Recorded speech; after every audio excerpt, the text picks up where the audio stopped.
What if intelligence wasn't about how much you know, but about how clearly you see? We live in an age obsessed with information. Fast facts, quick answers, endless data. But for all our knowledge, many of us still feel overwhelmed, distracted, and mentally scattered. Our thoughts jump from one thing to another. Our focus slips. We forget what we just read. And despite everything we've learned, we don't feel any wiser. That's because intelligence isn't about collecting information. It's about transforming how you think, how you see, how you respond to the world. The Stoics understood this over 2,000 years ago. They didn't chase brilliance to impress. They sharpened their minds to live better, to be better, to serve others, and most of all, to understand themselves. To the Stoics, intelligence wasn't loud. It was quiet, intentional, disciplined. It didn't show up in arguments or academic debates. It revealed itself in how you handled hardship, in how you responded to anger, in how you stayed steady when the world spun around you. Marcus Aurelius, a Roman emperor and one of the greatest Stoic thinkers, once wrote, "The things you think about determine the quality of your mind." And that's where we begin. This video isn't about hacks to become a genius overnight. It's not about becoming someone who sounds smart. It's about becoming someone who thinks clearly, who learns deeply, and who lives wisely. We'll explore 5 Stoic lessons to unlock a sharper mind, not by adding more, but by seeing more clearly, not by force, but by focus, not by pressure, but by peace. If you've ever felt like your mind is racing, if you've ever struggled to focus, to retain, or to truly understand, if you're tired of sounding intelligent, but want to become intelligent, this is for you. Because the most powerful kind of intelligence doesn't begin in the brain, it begins in the soul. Let's begin. Chapter 1. Question everything you assume. True intelligence begins not with answers, it begins with questions. Most people think being smart means having all the right answers, but the Stoics flip that idea on its head. To them, a truly wise person is not the one who speaks first. It's the one who pauses, reflects, and questions what everyone else takes for granted. Assumptions are invisible. They shape how we see the world without us even knowing. They tell us what's normal, what's true, and what's obvious, without giving us the chance to challenge them. But here's the catch. Most of those assumptions were never ours to begin with. You inherited your thoughts. You absorbed them without awareness. From childhood, we absorb beliefs from parents, teachers, culture, media, layer after layer. And over time, they become automatic. You assume you're not smart enough because someone once told you so. You assume some people are just born intelligent. You assume stress is normal, that you should always be busy, that emotions cloud your judgment. But what if those ideas were never yours? What if you never stopped to ask, why do I believe this? Where did this idea come from? Socrates, the father of Western philosophy, made questioning an art. He walked through the streets of Athens, asking the powerful, the respected, the educated, simple but devastating questions. What is justice? What is truth? What does it mean to live well? And when people couldn't answer clearly, he didn't mock them. He showed them, through their own words, that they didn't know what they thought they knew. The Stoics learned from this. They taught that philosophy isn't just reading. It's confronting your own thinking. If you wish to improve, said Epictetus, be content to be thought foolish and stupid. That's hard to hear in today's world, where everyone wants to look smart, be confident, act like they've figured it all out. But real intelligence doesn't perform. It seeks truth, even when it's uncomfortable, even when it means admitting you were wrong. To think sharply, you must be willing to unthink first. It's not easy. It requires humility to admit that you've been living under beliefs that might not serve you, to accept that what's popular isn't always what's right, to challenge your default setting. Ask yourself, why do I react this way in stressful situations? Why do I think intelligence means speed? Why do I believe success looks a certain way? The Stoics remind us that every assumption is a door, and questioning it is the key. You might open it to find freedom on the other side. Thinking clearly begins by thinking for yourself. That doesn't mean rejecting everything society says. It means testing it, Like a scientist with a hypothesis, you examine the belief. You ask if it's rational, if it aligns with virtue, if it brings peace rather than anxiety, and most importantly, if it's true. The most dangerous assumptions are the ones we never stop to notice. Awareness is the first step to mental liberation. You don't need to change your entire worldview overnight. Just begin by noticing. Pay attention to the beliefs that drive your behavior, the emotional reactions that seem automatic, the stories you tell yourself about your worth, your limits, your identity. Ask, is this story true? Or is it just familiar? You may be surprised how many of your thoughts are just echoes. Clarity grows when you create space between stimulus and response. The Stoics trained themselves to pause, to slow down their reactions. They refused to be puppets of emotion, habit, or culture.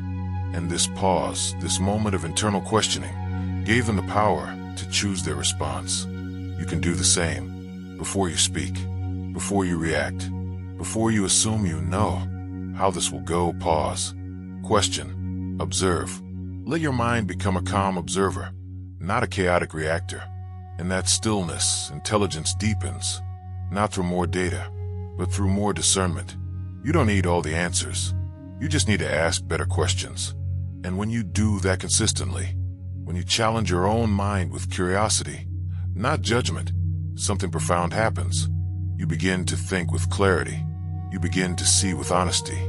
You begin to live with intelligence, not ego. Because the most powerful thinkers in history didn't just know more, they questioned more. And that's where true wisdom begins. Chapter 2. Focus is power. In a distracted world, focus is a superpower. We live in an age of noise. Notifications buzz. Screens flash. News cycles never end. Our attention is constantly pulled, fragmented, scattered across 1,000 shallow moments. And most people don't even notice it happening. But the Stoics would. They would call this exactly what it is, a loss of control. Because when your mind is scattered, your life is too. The Stoics understood this centuries ago. They believed attention was sacred. Marcus Aurelius, an emperor and philosopher, wrote in his journal, "Concentrate every minute like a Roman." In other words, be here. Be precise. Be deliberate. Don't let your attention drift like a leaf in the wind. Command it like a soldier with purpose. That's not just poetic. That's powerful. What you focus on determines what you become. The human brain is shaped by what it pays attention to. If you constantly focus on problems, your mind becomes wired for worry. If you focus on judgment, you become more reactive. If you focus on gratitude, clarity, and growth, you become stronger, more peaceful, more capable. Focus isn't just a mental habit. It's an identity. And every moment, you're building it, brick by brick. Distraction is not just inconvenient. It's dangerous. It robs you of depth, of understanding, of mastery. You can't think deeply if you're interrupted every 3 minutes. You can't grow wise if your thoughts are constantly hijacked by algorithms. You can't become intelligent if you never sit long enough with an idea to actually think it through. This is why the Stoics trained their minds like warriors trained their bodies. Focus wasn't optional. It was essential. To the Stoics, attention is the gateway to wisdom. Epictetus taught that we must guard our minds like we guard our homes. Would you leave your front door open for strangers to wander in and rearrange your furniture? Of course not. But we do that with our thoughts, letting every headline, opinion, or drama take up mental space. You must close the door and choose what enters. Control your focus, and you begin to control your reality. Because reality isn't just what happens around you. It's how you interpret what happens. And that interpretation is entirely shaped by what you choose to see. You can focus on what's missing, or on what you can build. You can focus on what others think, or on what you know is right. You can focus on fear, or on the next clear step forward. The power is yours, but only if you claim it. Training focus begins with removing clutter. Not just physical clutter, but mental clutter. Say no to distractions that don't serve you. Turn off the noise when you need to go deep. Set boundaries, not just for your time, but for your attention. You don't owe every message an immediate reply.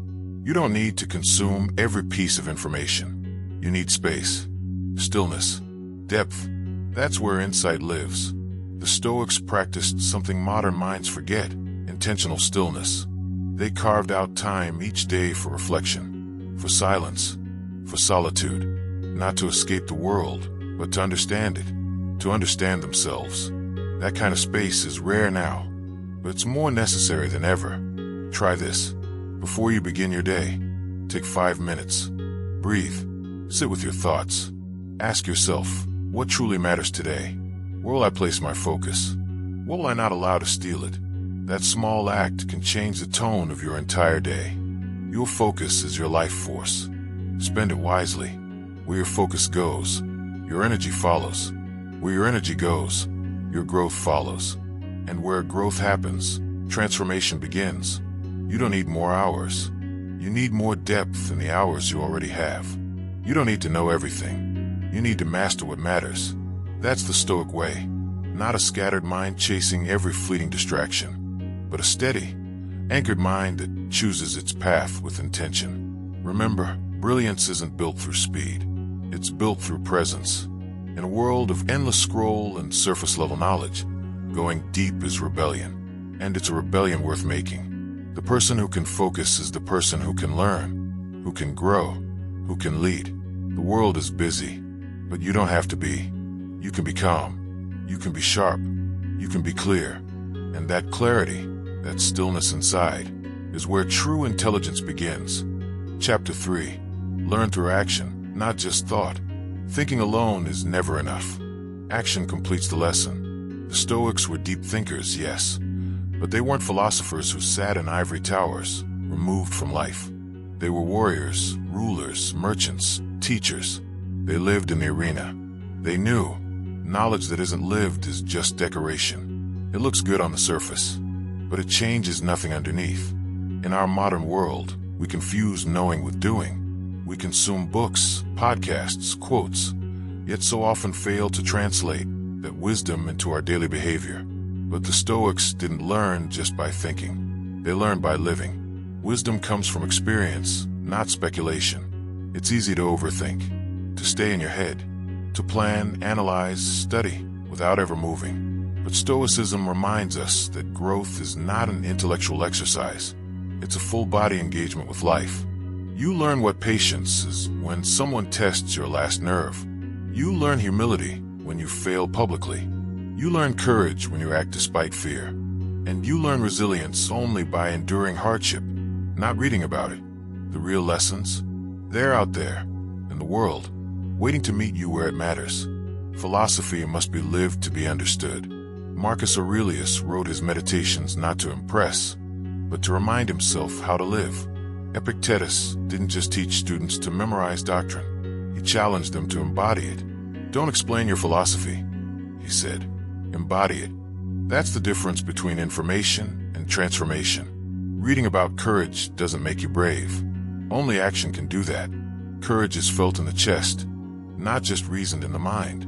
It shakes your hands, steadies your breath, and pushes you forward when the outcome is still uncertain. You don't think your way into strength. You train it, make mistakes, learn, adjust. That's the Stoic method.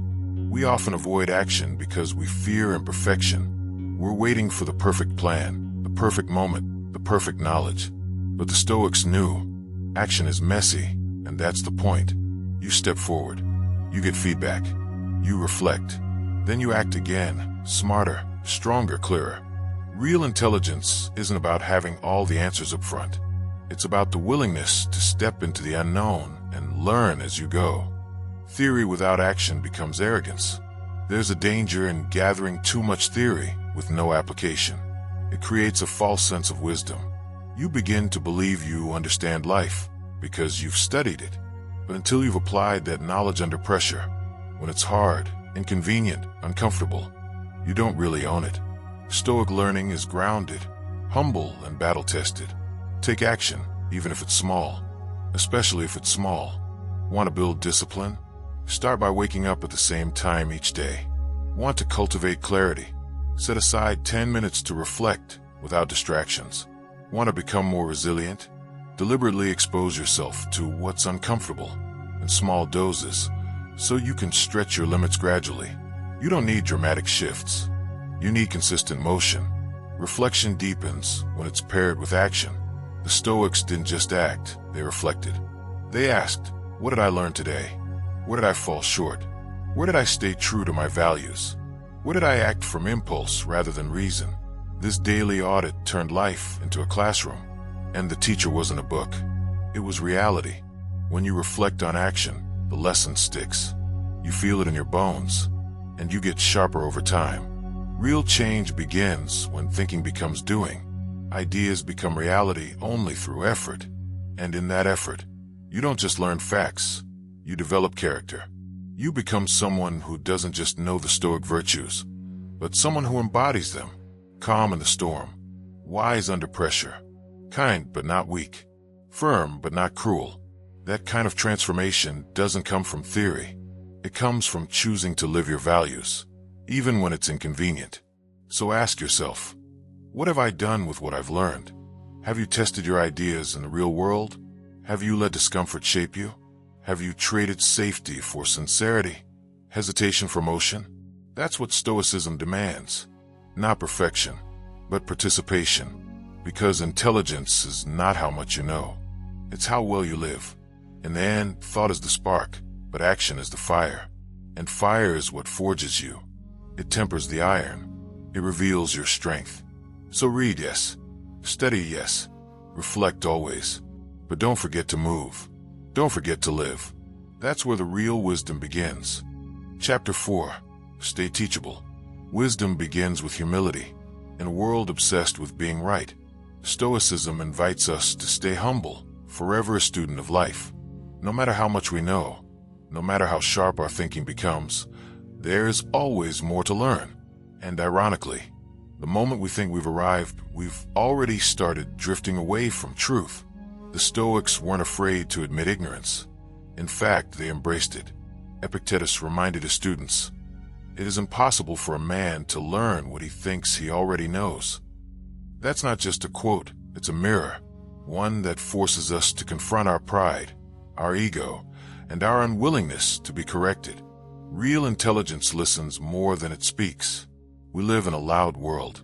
Everyone is broadcasting, everyone is branding, but very few are truly listening. True learners lean in. They ask, what can I learn from this moment?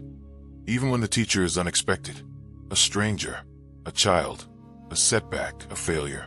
To be teachable is to be open, to keep your heart soft, your mind flexible, and your ego in check. Never confuse knowledge with growth. There's a dangerous illusion that knowledge equals wisdom. But just because you've read more books or memorized more ideas doesn't mean you've grown. Stoic growth is internal. It's invisible at first. It shows itself not in how clever you sound, but in how calmly you respond to stress, how patiently you handle people, how honestly you face yourself. A teachable person doesn't seek to impress. They seek to improve. Pride is the enemy of progress. The ego whispers, you've got this all figured out. It flatters you. It defends you. It shields you from discomfort. But in doing so, it locks the door to deeper learning. Seneca warned that we are all more in need of guidance than we are willing to admit. And when pride leads the way, we stop evolving. We stop hearing feedback. We start clinging to opinions instead of exploring possibilities. To stay teachable, you must be willing to be wrong. Every person is a teacher. Every moment is a lesson. One of the most powerful traits of a Stoic mind is the ability to find value in unlikely places. A poor man may teach you gratitude. A rude person may teach you restraint. A failure may teach you resilience. There is no wasted moment when you live like a student. Every joy, every sorrow, every mistake, they all become teachers if you allow them. Ask more questions. Speak fewer conclusions. When was the last time you asked a question without already knowing the answer? When was the last time you let someone else challenge your worldview? Not to win an argument, but to grow. Staying teachable means you stop rushing to conclusions. You trade certainty for curiosity, and you allow yourself the freedom to evolve. Learning is not linear. It's layered. Some truths only sink in after the 10th experience. Some lessons need pain to become real. That's why you must revisit the same ideas with new eyes. What didn't make sense a year ago may hit with full force today, because you have changed. To be teachable is to be patient with your growth. It means trusting the process, knowing that wisdom is less like a light switch and more like a slow sunrise. Protect your mind from arrogance. One of the silent killers of wisdom is subtle arrogance, the belief that you're already there. But there's no finish line in self-mastery. The Stoics weren't seeking perfection. They were seeking progress, day by day, step by step. Being teachable doesn't mean being weak or unsure. It means being wise enough to grow, strong enough to admit you don't know everything, brave enough to remain open to the next layer of truth. Don't chase validation, chase growth. Many people pretend to learn just to earn approval. They want to be seen as wise, deep, or enlightened. But Stoicism isn't a performance. It's a practice, a personal, internal transformation. Stay teachable, not to impress others, but because life is richer when you do. Your thinking becomes clearer, your relationships deepen, your mind sharpens, and your soul becomes still. Your next breakthrough starts with an open mind. So the question is not, what do I know? The question is, what am I still missing? What blind spot haven't I noticed? What pattern keeps repeating? What truth have I resisted? Staying teachable isn't a one-time choice. It's a daily posture, a quiet strength, a commitment to keep evolving, even when it's uncomfortable. The Stoic way to intelligence is this: stay a student forever, because the wisest among us are not those who speak the loudest, but those who listen the longest. Not those who defend their views, but those who dare to challenge them. Not those who teach the most, but those who learn the deepest. So today, choose humility, choose curiosity, choose the freedom of being forever teachable. Chapter 5. Think clearly, act wisely. Clear thinking is the foundation of wise action. In a world that moves fast, that demands instant opinions and constant reactions, clear thinking has become a rare art. We often react before we reflect. We assume before we understand. But the Stoic mind doesn't rush, it pauses. It questions. It distills what matters from what distracts. Because clarity isn't a luxury. It's a necessity if you want to act with wisdom. Clear thought creates space. It creates perspective. And from that space, right action is born. Not from impulse, not from fear, not from pride, but from reason. Your mind is your most powerful tool. Sharpen it. Marcus Aurelius wrote, "The things you think about determine the quality of your mind." That's a powerful truth. Your thoughts shape how you see the world. They define what you consider possible, what you fear, and what you chase. If your thinking is foggy, your life will reflect that fog. If your thinking is sharp, grounded, and centered, so will your decisions, your relationships, and your sense of peace. So sharpen your mind like a blade. Question assumptions. Cut through the noise. And return to what is essential. Slow down before you speak. Think before you decide. Wisdom isn't loud. It isn't reactive. It doesn't rush into arguments or leap into conclusions. A Stoic trains themselves to pause, to weigh a situation with clarity before responding. You might feel pressure to answer quickly, to act immediately, to keep up with the world's pace. But wisdom often whispers, wait, look again. That pause, it is power, because it gives you time to consider not just what is possible, but what is right. Separate opinion from fact, emotion from principle. We confuse emotion with truth all the time. We believe that if something feels urgent or offensive or important, it must be acted upon. But feeling is not fact. And not every emotional response is rooted in reason. Clear thinking takes discipline. It takes effort to step back and ask, is this true? Is this mine to carry? Is this helpful, or is it just noise? Stoicism doesn't suppress emotion. It simply says, feel deeply, but act deliberately. Honor your emotions, but don't be ruled by them. Wise action is rooted in virtue, not outcome. We've been taught to chase results, to measure success by what we get, not by who we become. But the Stoics flip that logic. They taught that right action, wise action, is based on character, not control. You don't act wisely because it guarantees reward. You act wisely because it aligns with who you are, because it honors your values, because it keeps your integrity intact, even when no one's watching. As Epictetus said, first say to yourself what you would be, and then do what you have to do. Mental stillness leads to moral clarity. When your mind is clouded by stress, by ego, by distraction, you can't see clearly. You become reactive. You make decisions you later regret. But when your inner world is still, your vision sharpens. You begin to see through temptation, through manipulation, through self-deception. Stillness is not weakness. It's the highest form of strength. It's the calm that lets you speak truth with kindness. The patience that lets you endure storms without panicking. The clarity that lets you lead, not with noise, but with purpose. Don't let urgency dictate your wisdom. Modern life pushes urgency. Click now, react now, decide now. But the Stoics taught something very different. Do not let urgency hijack your clarity. You don't owe anyone a reaction. You don't owe the world your immediate opinion. Take your time, get still, reconnect to reason. Because what you do in haste, you often have to clean up and regret. Clear thinking is a daily practice, not a one-time insight. You don't become a clear thinker overnight. It's not a switch. It's a habit. You practice it every day, through journaling, through silence, through questioning your thoughts before they become beliefs. Some days, your mind will be sharp and calm. Other days, it'll be noisy and scattered. But you return to the practice. Again and again, you cultivate the soil. You pull out weeds. You protect your focus like it's sacred, because it is.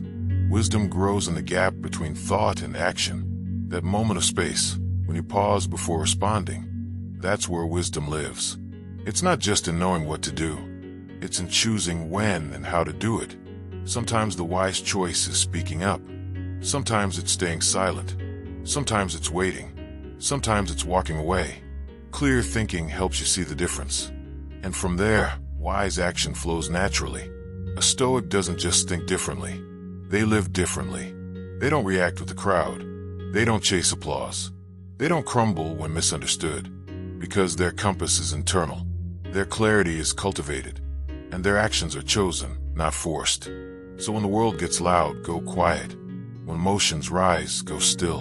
When confusion hits, ask better questions. Because when you think clearly, you act wisely. And when you act wisely, your life speaks for itself. Real intelligence isn't about sounding smart. It's not about using big words or quoting the right books. It's not something you show off in a conversation just to win approval or praise. True intelligence is lived. It's how you respond when life throws you curveballs. It's how you treat people who have nothing to offer you.